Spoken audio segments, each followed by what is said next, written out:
There are some folks out there who have some absolutely crazy notions about what would happen during a grid down shit it's the fan situation. Some have likened themselves to be heroes like Mel Gibson in The Patriot. They're going to take their little band of militia and they're going to go restore constitutional order. Yeah, it's not going to be that. Some think it's going to be like a return to medieval times, and everyone will meet in the town square with their baskets of vegetables to trade amongst themselves. And they'll use gold and silver again, and they'll listen to the town bard play on his lute. And it'll be like an episode of Xena, Warrior Princess, or Hercules, or something like this. Nothing could be further from the truth. And then, of course, there are the anarchists who think might makes right, and it's going to be Mad Max Beyond Thunderdome. It's going to be nothing like any of this. If you want an insight into what's really going to happen and the psychology of people, modern people, in a situation like this, watch the series Colony. It was only on for 3 seasons and it got canceled. And I think I know why it got canceled.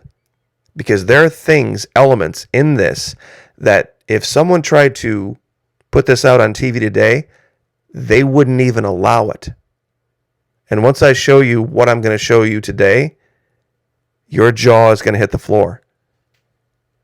You're going to say, wow, I can't believe this was on USA Network. Really? All of this was on there? It was. And oh, by the way, Season 3, Episode 1 of Colony was called Maquis. And the writers of the show even said they took elements of what happened during World War II with the French and Spanish Maquis, and they incorporated it into the show. Largely psychological operations. Now, some folks have come to me and said, you know, this story you're telling about what would happen between these two individuals is just bunk. It would never happen that way. You're just using the images to drive views. Really? Well, we're going to do something today that's going to blow your mind. We're going to flip the script. For those of you who haven't seen this, I've made the allegation that, of course, in the series, this guy is the leader of a resistance group. Her husband has made a very bad decision, gone off like a cowboy, and gotten himself arrested. And she comes to this guy desperate and says, I need to get my husband out of prison. We need him. My family can't exist without him. And he's like, gosh, that's terrible for you. But we need some kind of leverage. Because once we do for you, what's to keep you from turning us in? See, I made the allegation that she would do anything to get her family back together, get her husband out of prison. And anybody out there in reality, in the real world, who's had a loved one in prison, the loved one wouldn't think so. But it's almost harder on the folks on the outside. Because they're the ones who didn't make the bad decision, but yet they suffer right along with. And so he says, look, here's what's going to happen. We're going to have something we can hold over your head to keep you silent about our operations. Once we do for you what you need done, you're going to do something for us. And of course, a lot of women reviled this and go, oh, gross, that's terrible. She would never. Really, let's flip the script. Let's flip the script. Let's say she is the leader of the resistance group. And let's say it's him that comes to her and says, ma'am, I've heard you got this resistance underground group, and it has connections, and it has the ability to get things done. I have kind of a problem. I have a son who's fallen in with some bad people, and he's made some bad decisions, and he's gotten himself thrown in prison. And he's just, He's not a strong guy, and he's getting beaten every day, and I need to do something to get him out of prison. Can you help me? Well, she would have to ask the same question, wouldn't she? Well, I'm sorry your son is a bad decision maker.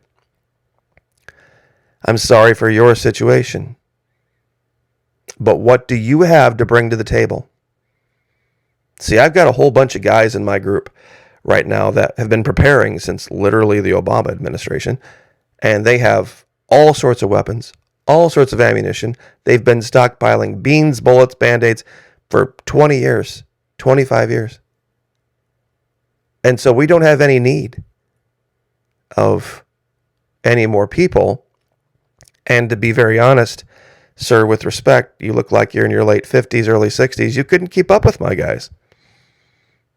You're not young enough, strong enough, fast enough. What would be something you could bring to us that would be worth us risking our necks for this bad decision-making son of yours? I'm sorry for his situation. What would happen if one of our guys got captured during that operation? So now I have your untrained bad decision-making son, and I've lost one of my good decision-making trained guys. What if he gives up our operation under interrogation?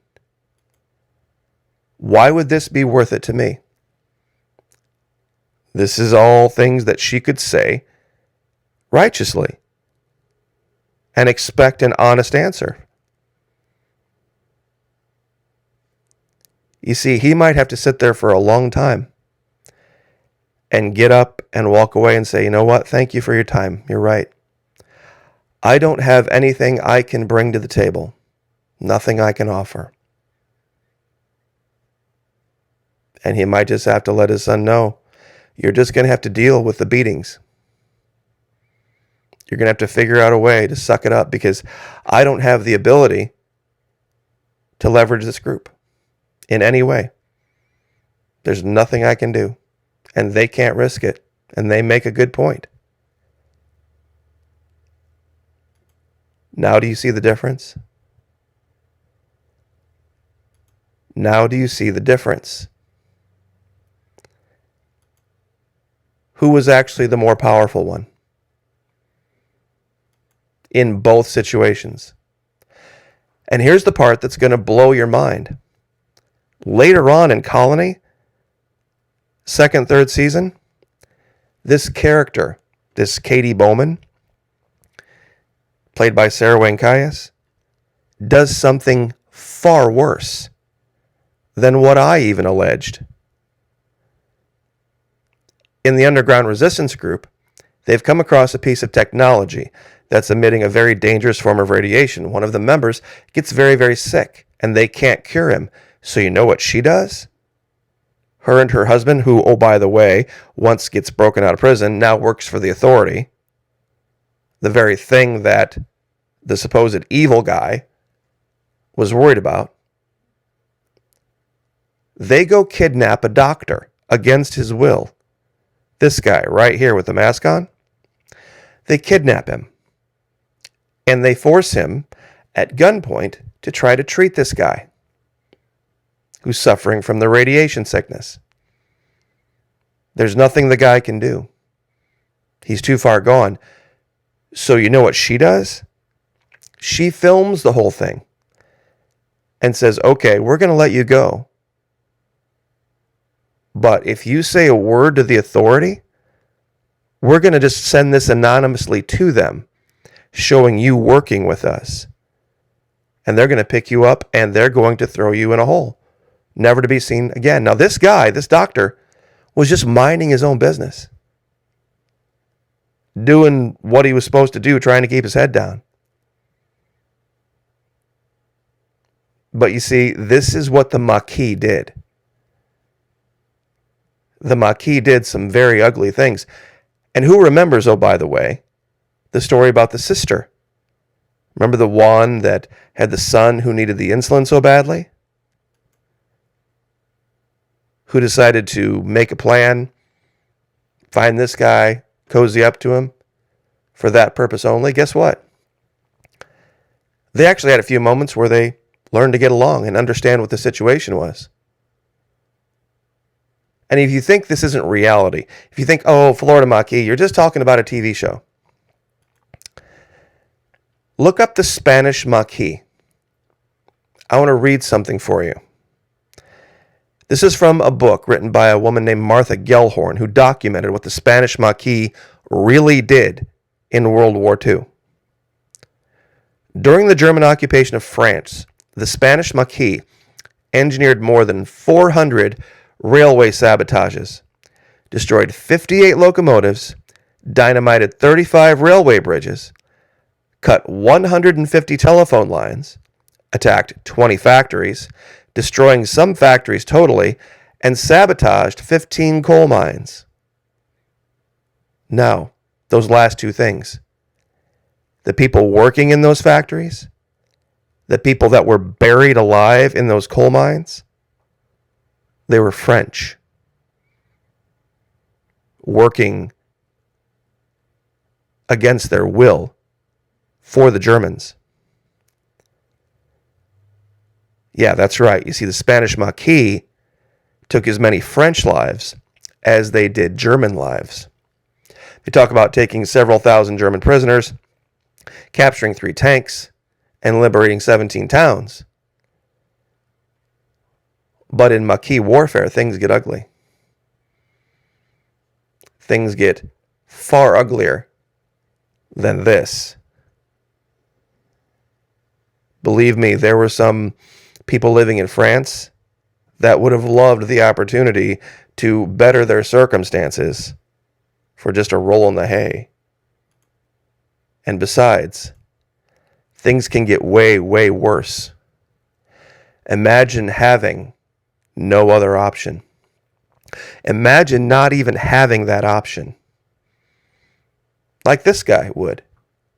Late 50s, mid 60s, maybe living on a pension, no real resources,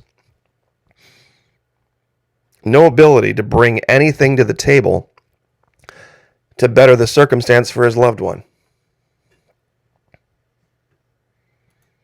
Now, do you see the difference? The reality of the situation? Colony is a case study in psychology and what people will or will not be willing to do under pressure. If you'd like to get read in on this type of psychology, join us over at Patreon. $1 per month. That's all it is. And it's fully refundable. Would love to have you. So, as bad as you might think this is, as horrible and disgusting, the only thing worse is not having the option. And imagine what that might be like. So I'll leave it there. God bless, like, share, subscribe, and we will see you guys next time.